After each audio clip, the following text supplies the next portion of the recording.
जय महाराष्ट्र। मी सौ रेश्मा तपासे। बऱ्याच दिवसानंतर आज पुन्हा एकदा आपल्या समोर येते।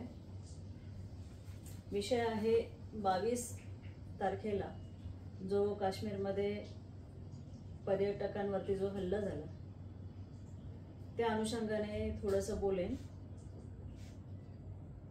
पहलगाम येथे हल्ला झाला, 26 ते 28 पर्यटक त्यामध्ये मारले गेले। महिला आणि मुलांना सोडून बाकी पुरुषांवरती हल्ला करण्यात आला आणि हल्ला करताना प्रामुख्याने धर्म विचारला गेला। हे ऐकून खरं तर आश्चर्य वाटतं, कारण आतंकवाद्यांसाठी कुठलाही धर्म नाही, आतंकवादाला कोणता धर्म नाही। मुळात त्यांना धर्माची भाषा समजत नाही।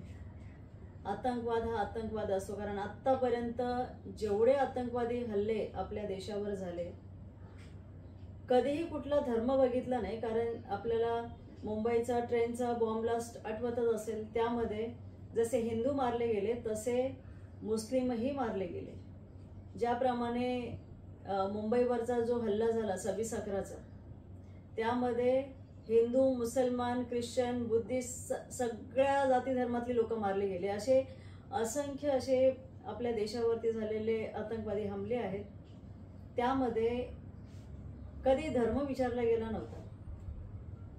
आतंकवाद्यांच्या नजरेत एकच आहे की तू भारतीय आहे आणि भारतात राहणारे, मग ते हिंदू असतील किंवा मुसलमान असतील, त्यांना कुठलाही धर्म नाही, कुठलीही जात नाही।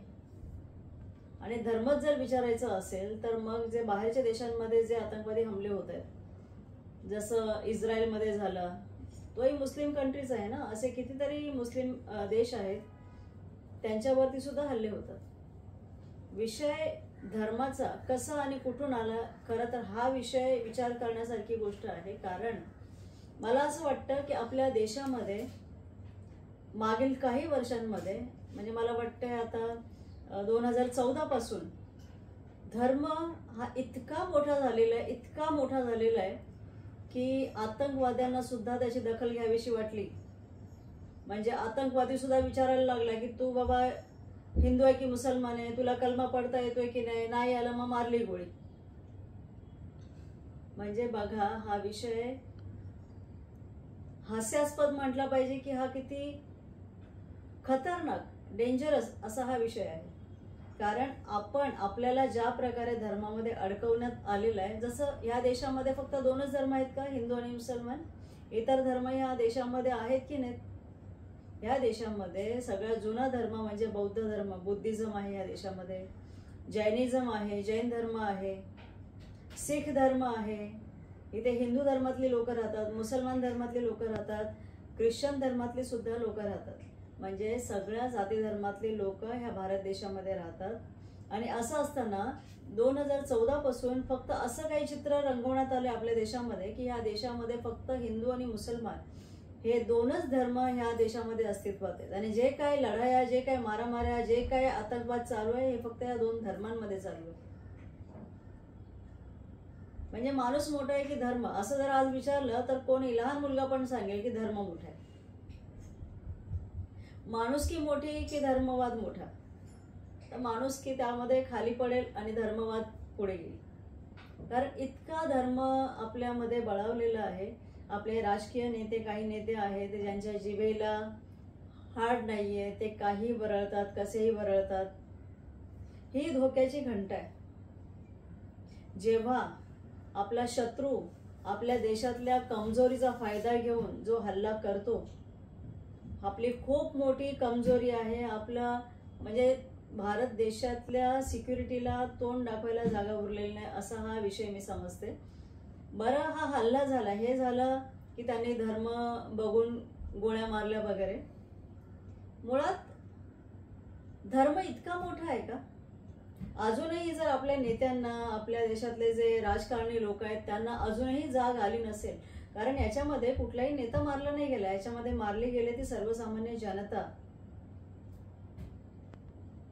ज्या सर्वसामान्य लोकांना उद्याचा दिवस कसा काढायचा आहे, माझ्या मुलांचं भविष्य कसं बनवायचं आहे, ज्यांना बाजूचा मी कोणाच्या दुकानातून काय घेते, तो कुठल्या जातीचा आहे, धर्माचा आहे, याच्याशी काही देणं घेणं पडत नाही. मी जर कोणाशी एखादा बिझनेस करते तर मला काही फरक पडत नाही की ज्याच्याकडनं मला बिझनेस मिळतोय, ज्याच्याकडनं मला उद्योग मिळतोय तो कुठल्या धर्माचा आहे. हे सर्वसामान्य लोकांना ह्याच्याने काही फरक पडत नाही. पण तरी सुद्धा जाणून बुजून सातत्याने जे सर्वसामान्यांच्या मनावरती जे सातत्याने बिंबवलं जाते तो म्हणजे धर्म. आता आतंकवादी हमला जो झाला तो आतंकवाद्यांनी केला, धर्म विचारून केला. पण तिकडे जे वाचवणारे होते स्थानिक, ते तिकडचे मुसलमान होते, काश्मीरी मुसलमान होते. आज जर तुम्ही रेशो बघितला 26 ते 28 टुरिस्ट त्याच्यामध्ये मारले गेले. पण जर तिकडचा स्थानिक मुलगा, जे स्थानिक पर्यटकांना गाईड करणारे असतील, त्यांना घोड्यावरून नेणारे असतील, हे स्थानिक तिकडची माणसं जर नसती, तिकडची लोक जर नसती, तर हा 26 किंवा 28 लोकांचा रेशो आज कितीच्या घरात पोहोचू शकला असता, याचं गांभीर्य आपण कोणी विचारात घेत नाही. आज आपल्याकडे छोटा आकडा आहे 26 ते 28, पण जरी तिकडची स्थानिक लोक नसती तर हा आकडा किती वरती जाऊ शकला असता. कारण तिथे 1000-2000 टुरिस्ट त्या पहलगामच्या त्या ठिकाणी त्या दिवशी आलेले होते. म्हणजे हे किती भयंकर घडू शकलं असतं. आणखी भयंकर झालेलंच आहे, पण याहून जास्त भयंकर घडू शकलं असतं जर तिकडच्या स्थानिक जनतेची जर साथ नसती. आणि ते कुठल्या धर्माचे होते तर ते मुसलमान होते. तर मला असं वाटतं माणसापेक्षा धर्म मोठा नसावा. आणि डॉक्टर बाबासाहेब आंबेडकरांनी सुद्धा हे म्हटलेलं आहे की विकासाच्या मार्गाने जो देश चालतो तोच देश प्रगती करतो. पण जो देश धर्माचा आधार घेऊन चालतो ना, त्याची अधोगती व्हायला सुरुवात होते. आणि आपल्या देशाची अधोगती व्हायला सुरुवात झाली आहे. कारण आतंकवाद्यांनी सुद्धा तुमच्या धर्माची दखल घेतली आहे. लक्षात घ्या मला काय म्हणायचंय ते. हा झाला हल्ल्याचा विषय. एक गोष्ट खूप चांगली घडली या अनुषंगाने, आणि मला वाटते पहिल्यांदा घडली, की हा हल्ला झाल्याच्या नंतर तिकडची स्थानिक जनता ज्या प्रकारे पुढे आलेली आहे आतंकवादाच्या विरोधासाठी. त्यांनी कॅन्डल मार्च काढलेला असो किंवा त्यांनी मोर्चे काढले, त्यांनी मीडिया समोर येऊन त्यांनी विनंती केली की आमचं काश्मीर असं, आम्हाला हे नकोय आतंकवाद, तुम्ही इकडे या, तुम्ही आमचे पाहुणे आहात, तुम्ही सगळे आमचे बांधव आहेत, असे जे त्यांनी मीडिया समोर, हे पहिल्यांदा घडलेलं आहे. तिकडच्या जनतेने जे पुढे येऊन सांगितले आणि त्यानुसार काय झाले माहिती. आणि तिकडे जे पर्यटक सुद्धा जे आले, ज्यांच्या घरामध्ये ह्या घटना घडल्या, ज्यांच्या घरातला एक व्यक्ती गमावला, त्याही लोकांचं जर तुम्ही ऐकलं तर प्रत्येकाच्या तोंडात एकच आहे की तिकडे असा असा मुलगा गाईड होता ज्याने आम्हाला वाचवलं, तिथे हा मुलगा होता ज्याने घोड्यावरून आम्हाला घेऊन गेलं, तिथे अशी माणसं होती ज्याने आम्हाला आपल्या घरात ठेवलं, आम्हाला जेवण दिलं. म्हणजे तिकडचे जे पर्यटक, जे हिंदू होते, ज्यांच्या घरातले एक एक व्यक्ती गेलेले आहे, त्या सर्वांनी तिकडच्या स्थानिक लोकांबद्दल बोललेले आहेत की त्यांच्यामुळे आमचा जीव वाचला. म्हणजे ते विमानात बसेपर्यंत तिथल्या लोकांनी त्यांची काळजी घेतलेली. हे नाकारून चालणार नाही. आता विषयाकडे येते मी. पहलगामचा हल्ला जो झाला तो का झाला याच्यावरती खरं तर आपल्या केंद्र सरकारकडे उत्तर नाहीये द्यायला की हा हमला कसा काय झाला, का झाला, याचं उत्तरच नाहीये. खरं तर काश्मीरचं 370 जेव्हा कलम हटवलं त्यावेळेला केंद्र सरकारपासून बऱ्याच जणांना असं वाटत होतं की तिकडे रक्ताचे पाट वाहतील. पण तसं झालं का की ते रक्ताचा एक थेंबही पडला नाही. तसं काही झालं नाही. म्हणजे काश्मीरची जनता ही या बाबतीत खूप पॉझिटिव्ह आहे. त्यांना प्रगती हवी आहे, त्यांना विकास पाहिजे, त्यांना टुरिस्ट तिकडे आलेले पाहिजेत. 370 हटवलं. ज्याप्रमाणे केंद्र सरकारला वाटलं की अशा अशा घटना घडतील, त्यातली एकही घटना घडली नाही. मी तिकडचे जे माजी गव्हर्नर आहेत त्यांचा इंटरव्ह्यू ऐकलेला आहे. तर त्यांच्या इंटरव्ह्यूमध्ये त्यांनी हे सगळं म्हटलेलं आहे की 370 त्यांच्या सहीने हटलं. ज्या वेळेला ते हटलं तेव्हा केंद्र सरकारकडे विचारलं होतं की तुम्हाला फोर्स पाठवू का, हे पाठवू का, ते पाठवू.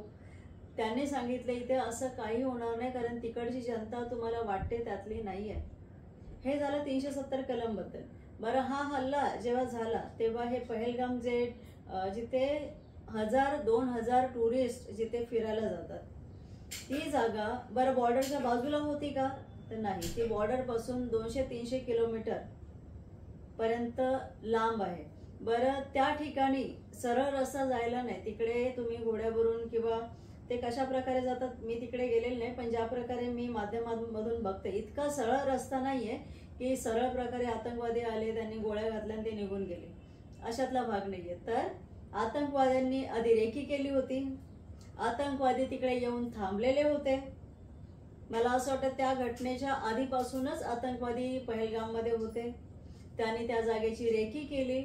नंतर तिकडे पद्धतशीरपणे आले, आरामात त्यांनी गोळ्या मारल्या. त्यांना माहिती होतं की इकडे सुरक्षा रक्षकांची कमी आहे, इकडे कोणीही पोलीस नाही किंवा आर्मी नाही, कोणीही नाही. इकडे आरामात त्यांनी गोळीबार केला आणि पहाडीच्या मार्गाने ते निघून गेले. बरं इथं सुरक्षा का नव्हती? कारण काश्मीरचा विषय असा आहे की काश्मीरमध्ये टप्प्याटप्प्यावरती सुरक्षा असते. ज्या ठिकाणी 1000-2000 टुरिस्ट तिकडे फिरण्यासाठी जातात, त्या ठिकाणी एकही सुरक्षा रक्षक नाहीये, एकही पोलीस जवान तिथे तैनात नाहीये. बरं हा हल्ला होणार आहे हे इंटेलिजन्सला माहिती नव्हतं का? तर इंटेलिजन्सने ही न्यूज, ही बातमी कधीच दिलेली होती की अशा प्रकारचा हल्ला होण्याची शक्यता आहे. मग जर ही बातमी होती तर मग या बातमीचं गांभीर्य आपल्या केंद्र सरकारने किंवा आपले गृहमंत्री आहेत अमित शहा यांनी या घटनेचं गांभीर्य का नाही लक्षात घेतलं?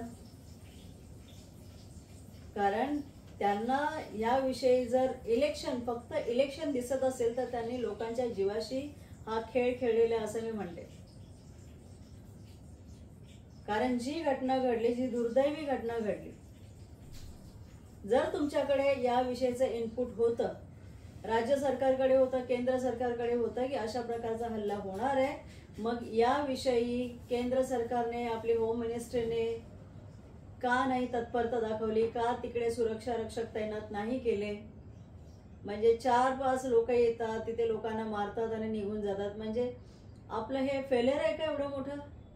याचं उत्तर गृहमंत्री अमित शहा आणि पंतप्रधान नरेंद्र मोदी यांनी द्यावं.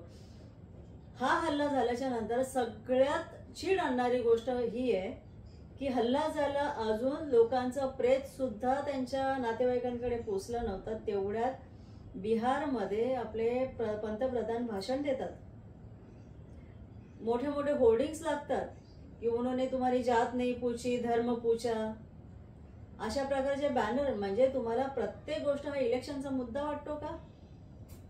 प्रत्येक गोष्टी तुम्ही इलेक्शन डोळ्यासमोर ठेवता का? म्हणजे लोक अजूनही जर मूर्ख असतील तर मी म्हणणार नाही का, कारण आता इलेक्शन आलेलं आहे. जेव्हा जेव्हा अशी घटना घडते त्याच्या थोड्याच दिवसामध्ये एक मतदान लागलेलं असतं. आणि आताही बिहारचं इलेक्शन आहे, लगेच बिहारमध्ये सभा घेतली गेली. आमचे पंतप्रधान मोदीजींनी इंग्लिशमधून भाषण केले.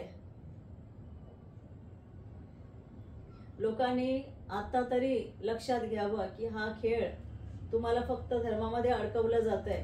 खरं तर ह्यांना काही घेणं देणं नाही, ह्यांना फक्त सत्तेत राहायचंय आणि आपली पोळी भाजून घ्यायची.